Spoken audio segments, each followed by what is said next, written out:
নমস্কার বন্ধুরা, আজকে আমি আপনাদের সাথে উচ্ছের একটা ভীষণ সুন্দর রেসিপি শেয়ার করব।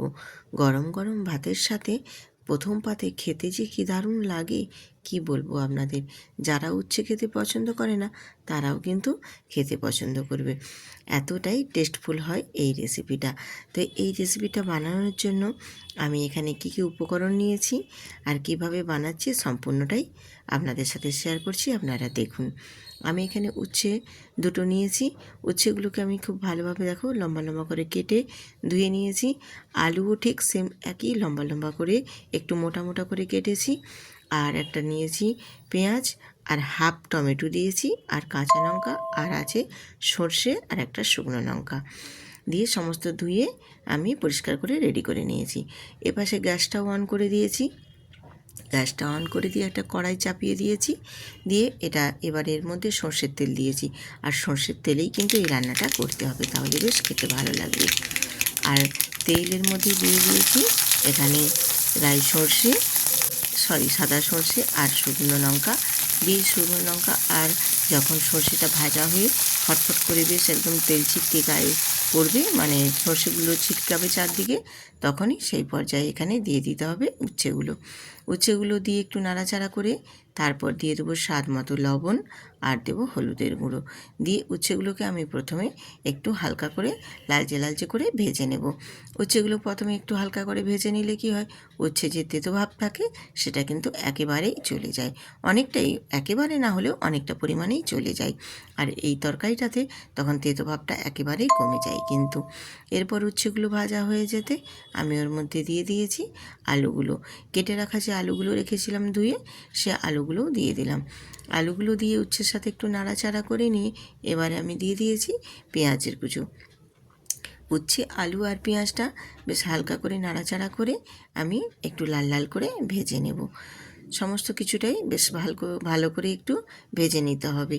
ভাজাটা ভালো হলে কিন্তু এর টেস্টটাও বেশ সুন্দর আসবে। তো দেখো মোটামুটি আমার এখানে সব কিছু উপকরণ খুব সুন্দর করে ভেজে নিয়েছি। এবারে আমি এর মধ্যে অ্যাড করব টমেটো কুচি। তো এখানে টমেটো কুচিটা একটু কমই দেবে, কারণ তেঁতোর সঙ্গে টকটা কিন্তু খুব একটা বেশি হলে ভালো লাগবে না। আর দিয়েছি কাঁচা লঙ্কা, আর দেবো এখানে সামান্য অল্প একটু হলুদের গুঁড়ো, অল্প একটু দেবো কাশ্মীরি লঙ্কার গুঁড়ো জাস্ট কালারের জন্য, আর দিয়েছি জিরে গুঁড়ো একটু, আর এখানে দিয়েছি চানা মশলার গুঁড়ো অল্প একটু দিয়ে আমি শুকনো গুঁড়ো মশলাগুলোকে আবারও আলু আর উচ্ছের সাথে একটু ভালো করে নাড়াচাড়া করে কষিয়ে নেব। তো খুব বেশিক্ষণ কিন্তু কষানোর দরকার নেই, হালকা একটু সবজিগুলোর সাথে, মানে সবজি আর আলুর সাথে একটু মিশিয়ে নিয়ে এবার আমি অল্প একটু জল দিয়ে মশলাটা বেশ ভালো মতো একটু কষিয়ে নেব। তো মশলা বলতে এখানে তো সেরকম কিছুই নয়, একেবারেই সাধারণভাবে আমি দিচ্ছি এখানে, মানে কোনো মশলা সেরকমই না, জাস্ট গুঁড়ো মশলা দিয়ে অল্প একটু জল দিয়ে মশলাটা বেশ ভালো মতো একটু কষিয়ে নেব। কষানোটা ঠিকঠাক হয়ে গেলে এবারে আমি এর মধ্যে ছোট বাটির 1 বাটি পরিমাণে জল দেব, কারণ এটা আমি চচ্চড়ি করছি, মানে উচ্ছে আলুর একটা চচ্চড়ি টাইপের রেসিপি করছি, তার জন্য এখানে খুব বেশি জল দেব না। জাস্ট একদম সবজিগুলো একটু সেদ্ধ হয়ে যাওয়ার জন্য আমি ছোট বাটির 1 বাটি জল দিয়ে একটু নাড়াচাড়া করে একটু ঢেকে দিয়েছি। ঢেকে দিলে কি হবে, এই সবজিগুলো আর আলুটা বেশ ভালো মতো সেদ্ধ হয়ে যাবে, উচ্ছেটাও বেশ ভালোভাবে সেদ্ধ হবে আর আলুগুলোও সেদ্ধ হয়ে যাবে। তো মোটামুটি দেখো আলুটা অনেকটাই সেদ্ধ হয়ে গেছে একদম মোটামুটি। একটু নাড়াচাড়া করে আমি আবারও একটু ঢাকনা ঢেকে দিলাম, যাতে করে জলটা বেশ শুকনো শুকনো হয়ে যায়। আর জলটা বেশ দেখো শুকনো শুকনোই হয়ে গেছে। ঢাকনাটা আমি খুলে দিয়েছি। এবারে বেশ একটু নাড়াচাড়া করে নিয়ে আমি আলুগুলো একটু ঘাঁটা ঘাঁটা করে একটু গ্রেভি টাইপের চচ্চড়িটা করে নিয়ে এবারে নামিয়ে নেব। হয়ে গেছে মোটামুটি আমার উচ্ছের আজকের আলু চচ্চড়ি। তো মোটামুটি দেখো আমি নামিয়ে নিয়েছি, দেখতে কিন্তু ভারী সুন্দর হয়েছে দেখো।